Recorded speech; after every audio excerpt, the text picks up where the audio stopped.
ان کے اندر سے بھی کوئی آ جائے تو ہمیں کوئی اعتراض نہیں ہے. یہ بھی کہتی ہے نا کہ جی -1 کا مطلب ہے کہ عمران چلا جائے کوئی اور آ جائے. تو پوچھا گیا خواجہ آصف سے تو پھر اس نے کہا اس سے بات تو ہو سکے گی نا, ان سے تو بات ہی نہیں ہو سکتی.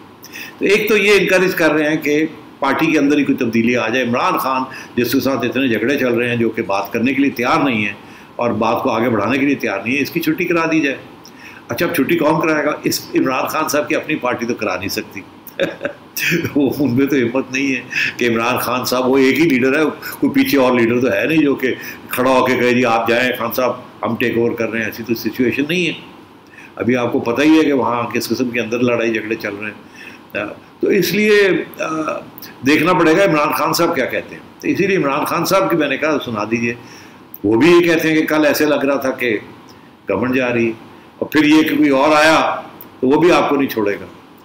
تو یہ ساری جو باتیں ہو رہی ہیں نا اپوزیشن کی بھی اور عمران خان صاحب کی, وہ سارے ایک ہی صفحے پہ ہیں. لانے والا ہٹا سکتا ہے اور کوئی نہیں ہٹا سکتا. اگر لانے والا چاہے کہ عمران خان صاحب جائیں تو ایک بٹن دبانا ہے اور سارے الائز چلے جائیں گے, چھٹی ہو جائے گی, اور عمران خان صاحب کی گورنمنٹ جو ہے وہ ووٹ آف کانفیڈنس نہیں لے سکے گی, اور پھر ایک نیا لیڈر الیکٹ کرنا پڑے گا. وہ عمران خان صاحب کی جماعت سے بھی آ سکتا ہے, اس کو اپوزیشن سپورٹ کر دے, یا کوئی اور کینڈیڈیٹ بھی کھڑا ہو سکتا ہے جس کو سارے سپورٹ کر دیں. یا مطلب آپ میری بات سمجھ رہے ہیں نا. مگر جو بات ساری اس میں انٹرسٹنگ یہ ہے کہ دونوں سائڈس سونگ رہی ہیں کچھ, کہ کچھ ہو سکتا ہے, کچھ ہونے جا رہا ہے. ایک سائڈ سلیکٹرز کو کہہ رہی ہے چینج دا کیپٹن, دوسرے عمران خان صاحب جو ہیں وہ بھی انشور ہیں.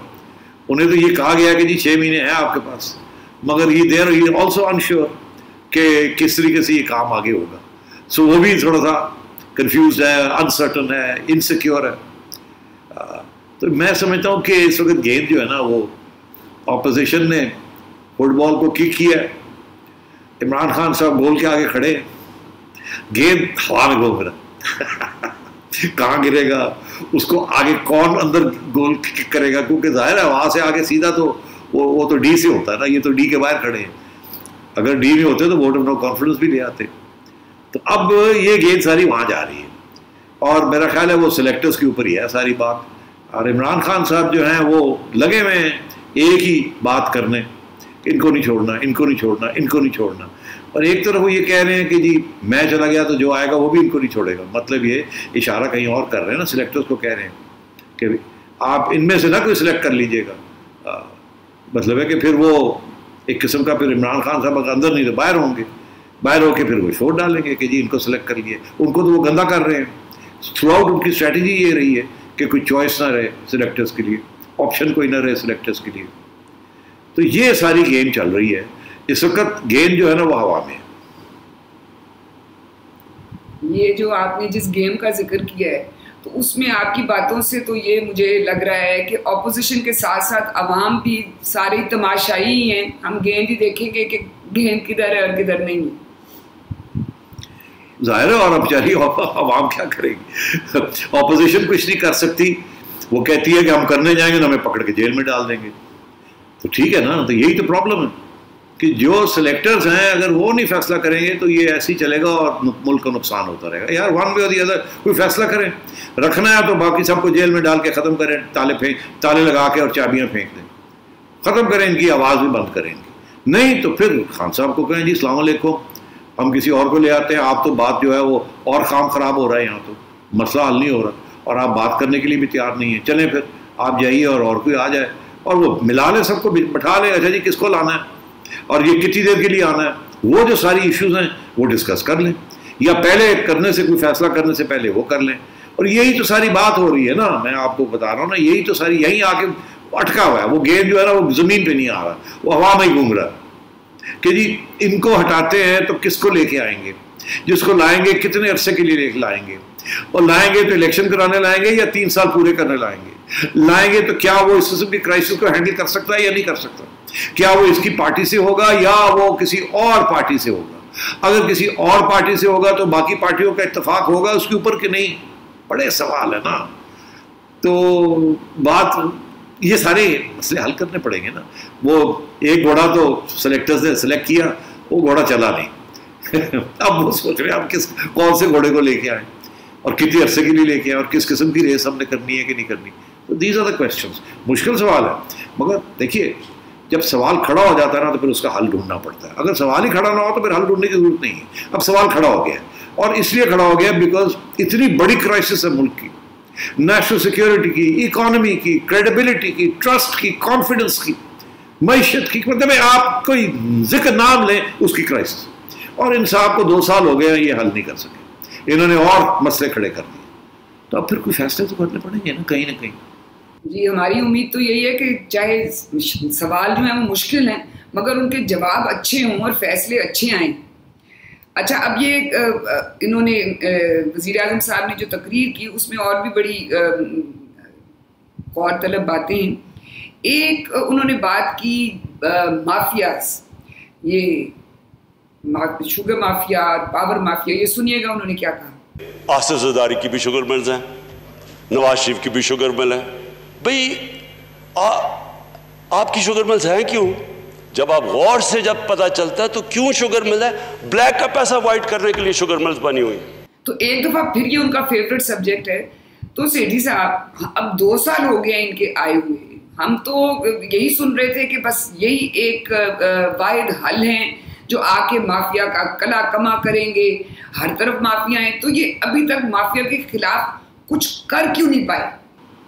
یہ بڑا اہم سوال ہے. یہ عمران خان صاحب اس کا جواب خود نہیں دیتے, کہتے ہیں کہ مافیاز ہیں اور کہتے ہیں ہم تو یہ چینج کرنے آئے ہیں. 2 سال ہو گئے ہیں, جیسے آپ نے کہا ابھی تک کون سے مافیا کو ایکسپوز کیا؟ ایک مافیا کو انہوں نے ایکسپوز کیا, وہ مافیا ہے شوگر مافیا. ایسے ہی ہے نا ان کے بقول ان کے کہ ہم نے شوگر مافیا کی رپورٹ باہر کر دی اور جناب ہم نے یہ کر دیا. تو کیا ہوا؟ وہ جن کے اوپر سب سے زیادہ تنقید تھی ان کے پرانے چہیتے, ان کے جنہوں نے ان کو فنڈ کیا, جنہوں نے ان کے لوگ توڑ کے سدرن پنجاب سے ادھر ادھر لا کے ان کے حوالے کیے, جنہوں نے ان کی حکومت بنائی, وہ تو باہر چلے گئے. آسانی سے ان کو جانے دیا گیا, وہ تو باہر جا کے بیٹھ گئے. اور میں آپ کو آج ایک اور خبر بھی دے دوں جسے کہتے ہیں چڑیا کی خبر. وہ خود تو اپنے جہاز میں تو چلے گئے ہیں, اپنی بیسکلی اپنی کلوز فیملی کو لے کے اہلیہ وغیرہ, مگر اب چڑیا کے مطابق ان کی ایکسٹینڈڈ فیملی جو ہے ان کو بھی وہاں یاد کر رہے ہیں. وہ کہتے ہیں چلیں یہاں نکلیں یہاں سے, تاکہ یہاں پتہ نہیں اب کیا ہونے جا رہا ہے. تو وہ اپنے باقی لوگوں کو بھی لے جا رہے ہیں, کوئی پابندی نہیں ہے کسی قسم کی. تو ایک طرف تو یہ مافیا ایکسپوز کرتے ہیں پھر کرتے کچھ نہیں, یا مافیا ایکسپوز ہو جاتا ہے ان کی نااہلیوں کی وجہ سے, آپس میں لڑائی جھگڑے جو ان کے ہوتے ہیں, اور پھر یہ کرتے کچھ نہیں. اور ان کو جانے دیا ہے تاکہ اب فوکس کیا جائے نون لیگ اور پیپلز پارٹی کے اوپر. تو نون لیگ تو پیپلز پارٹی کا تو ایشو نہیں تھا یہ شوگر کا. یہ تو مطلب ہے جب سے شوگر انڈسٹری ہوئی ہے اس میں سے سبسڈیز تو آتی ہمیشہ ہوتی رہی ہیں, ایکسپورٹ بھی ہوتی رہی ہے, مگر اس قسم کے شارٹیجز نہیں ہوئے. یہاں تو نااہلی تھی ایک قسم کی کہ جی آپ نے الاؤ کر دیا ایکسپورٹ اس وقت جب کی شارٹیج تھی, اور وہ بھی پھر ایک طرف آپ کہتے ہیں ایکسپورٹ نہیں کرنی, ایکسپورٹ کرنی ہے مگر سبسڈی نہیں دینی, دوسری طرف پنجاب کو کہہ کے سبسڈی بھی دلوا دیتے ہیں. اور اس کے اندر پیپلز پارٹی اور نون لیگ والے تو بہت 1-2 ہیں, باقی سارے تو مافیا جو ہے وہ انہی کے لوگ تھے. تو اب بات یہ ہے اب ان میں سے کوئی ادھر ادھر ہو جائے تو وہ اور بات ہے. تو یہ انہوں نے کرنا کیا مافیا کے بارے میں, ایکسپوز کیا کرنا ہے. اب آپ اس میں یہ انہوں نے اور بھی بہت سی باتیں کی ہیں. تو یہ ان کے قابلیت ہی نہیں ہے مافیا ایکسپوز کرنے کی. مافیا تو ان کے اندر آ کے بیٹھ گیا ہے. آپ نے دیکھا نہیں کتنا کانفلکٹ آف انٹرسٹ ہے. ایسے ایسے لوگ ان کی کابینہ میں یا ان کے اسپیشل اسسٹنٹس ہیں جن کے باہر بہت بڑے انٹرسٹس ہیں in industry, in the public sector corporations, in the private sector.